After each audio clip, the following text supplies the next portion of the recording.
Shalom semuanya. Pada tanggal 4 September 2022, gereja kita GBI Jalan Jenderal Gatot Subroto yang sering disingkat GBI Gatsu berusia 34 tahun. Haleluya! Tanggal 4 September 1988, kebaktian pertama dimulai di Karsa Pemuda dengan jumlah jemaat sekitar 400 orang. Sekarang jemaatnya sudah berjumlah sekitar ratusan ribu orang. Lebih dari 1.000 gereja yang tersebar di 5 benua dengan ribuan kul.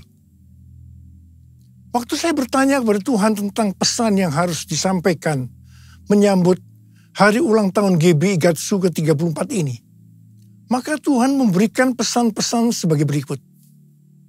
Pesan yang pertama, Tuhan mengingatkan bahwa dari tanggal 6 September 2021 sampai dengan 26 September 2022, menurut kalender Ibrani, kita memasuki tahun 5782 yang disebut dengan Pebet atau 82.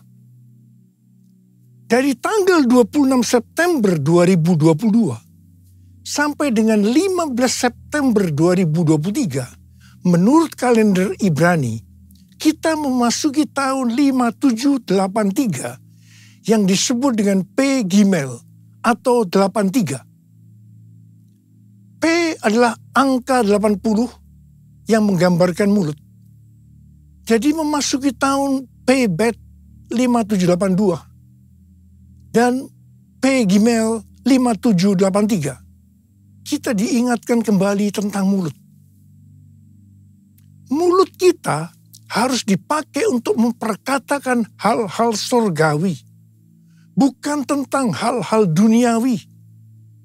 Tuhan Yesus berkata dalam Matius 12 ayat 36 sampai dengan 37. Tetapi aku berkata kepadamu, setiap kata sia-sia yang diucapkan orang harus dipertanggungjawabkan pada hari penghakiman.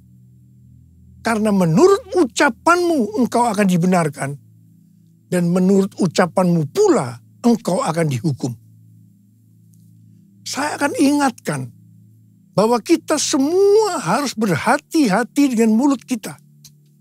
Juga dengan apa yang kita tuliskan di medsos. Apakah itu hoax atau ujaran kebencian, supaya kita jangan dihukum.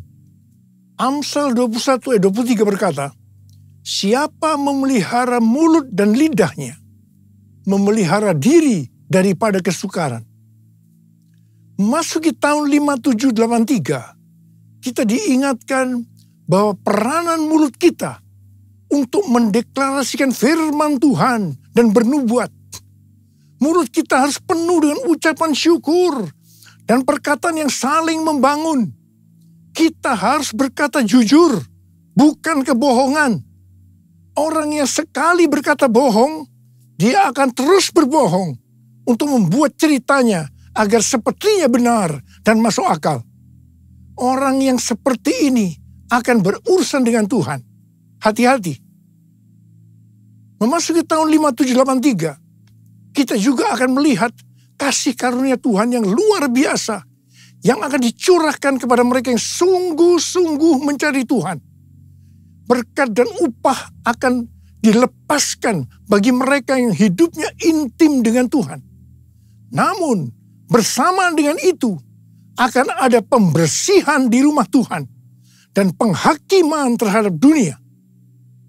1 Petrus 4 ayat 17 berkata, bahwa penghakiman dimulai dari rumah Tuhan sendiri.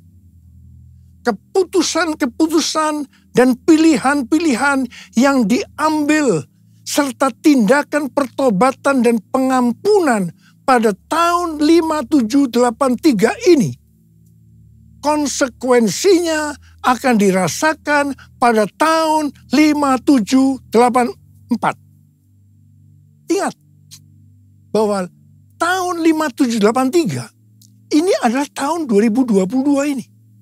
Dan sebagian lagi pada tahun 2023. Sedangkan tahun 5784 adalah tahun 2023 dan sebagian tahun 2024. Jadi artinya apa yang kita lakukan pada tahun 2022 ini, konsekuensinya akan dirasakan pada tahun 2023 yang tinggal beberapa bulan lagi. Karena itu, saya mau ingatkan kita semua bahwa jangan main-main dengan Tuhan. Sesuai dengan Mazmur 18 ayat 21 sampai dengan 27. Daud berkata bahwa Tuhan memperlakukan kita sesuai dengan kebenaran kita.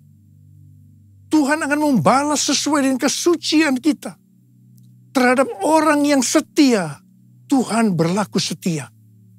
Terhadap orang yang tidak bercela, Tuhan akan berlaku tidak bercela. Terhadap orang yang suci, Tuhan akan berlaku suci. Tetapi terhadap orang yang bengkok, Tuhan akan berlaku belat-belit. Saya berpesan dengan sungguh-sungguh, agar jangan sampai kita dibelat-beliti Tuhan.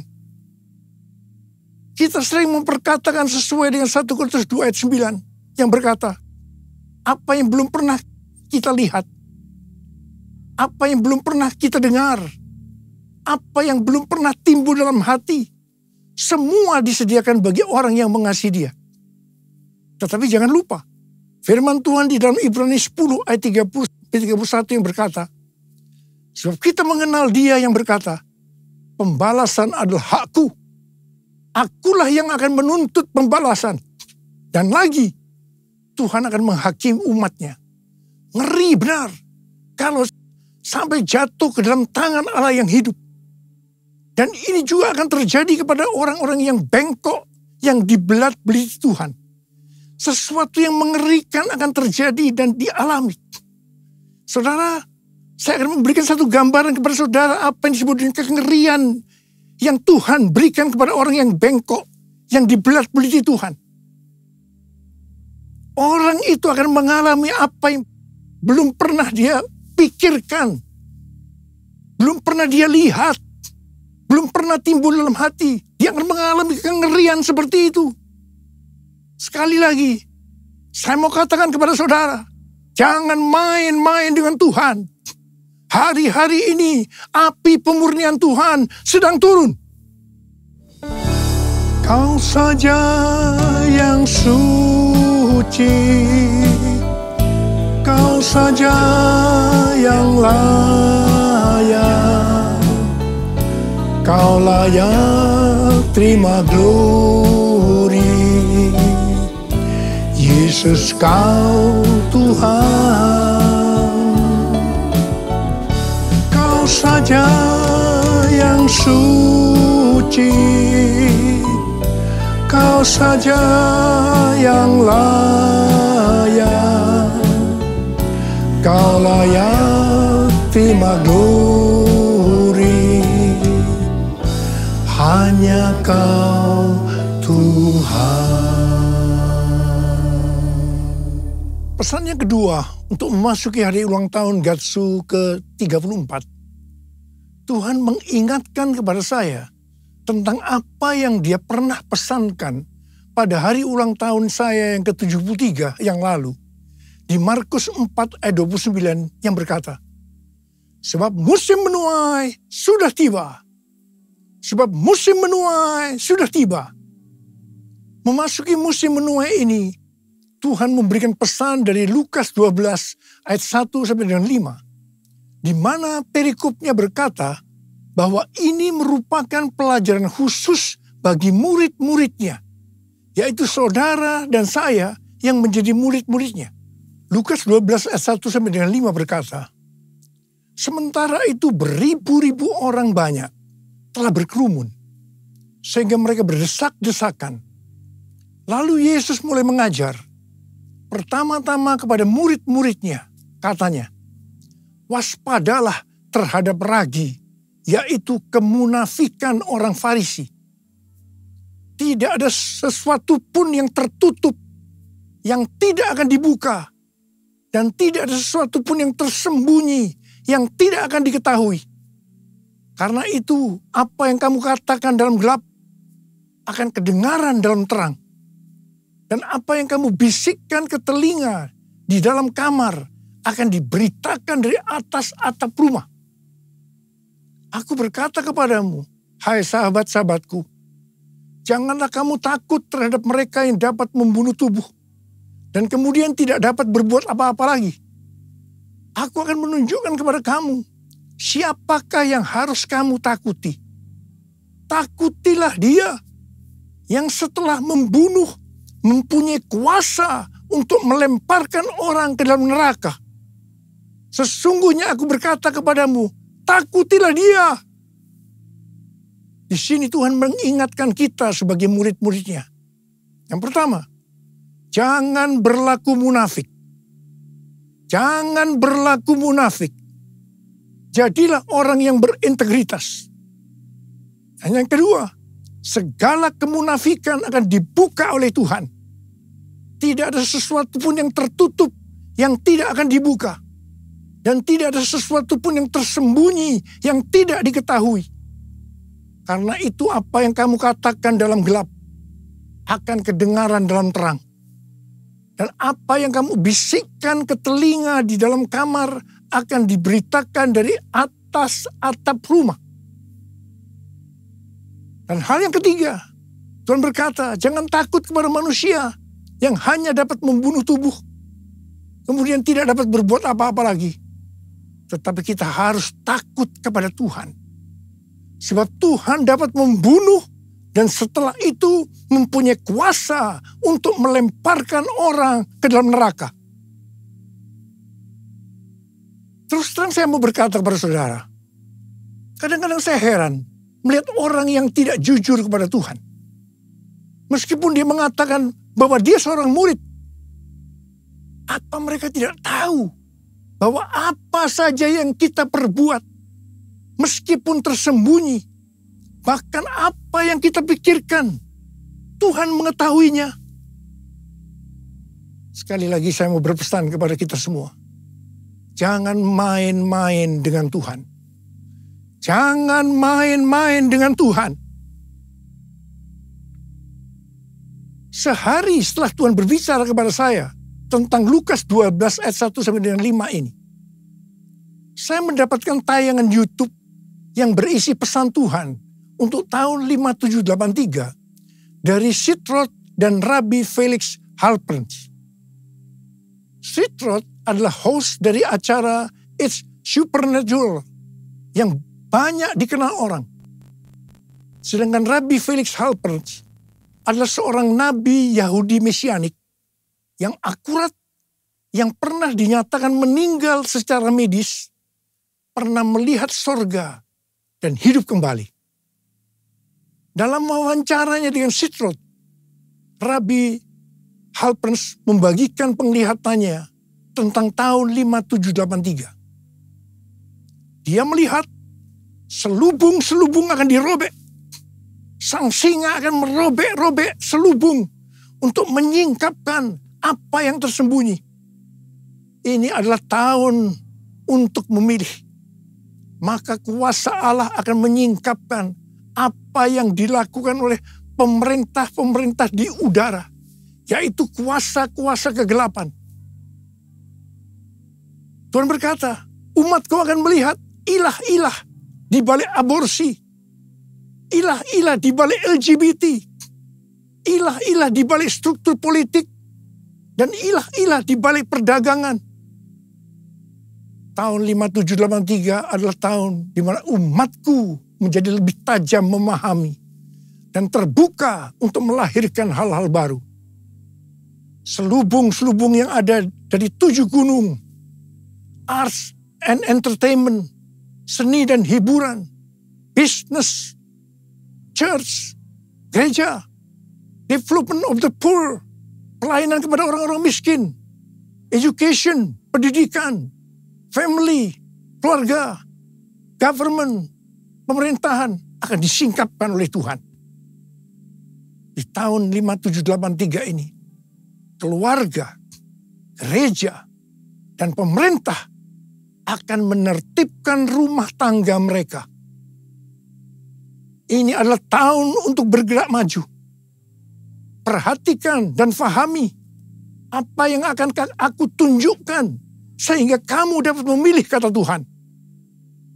Dan Tuhan berkata, banyak yang telah keluar atau menyimpang dari posisi mereka dalam pelayanan mereka dalam kerajaan Allah. Tuhan berkata, apa yang kamu perbuat di tahun 5783 atau di tahun 2022 ini, konsekuensinya akan dialami di tahun 5784 atau tahun 2023 yang tinggal beberapa bulan lagi. Karena itu tahun 5783 atau tahun 2022 ini adalah waktunya untuk bertobat dari dosa yang tersembunyi. Ku mau hidup seturut kehendak Tuhan, ku mau memberi semua yang ku dapat berikan. Ku mau cinta kau lebih dari semua. Ku tak dapat membalas kasih-Mu. Ku tak dapat membalas kasih-Mu. Ku tak dapat membalas kasih-Mu.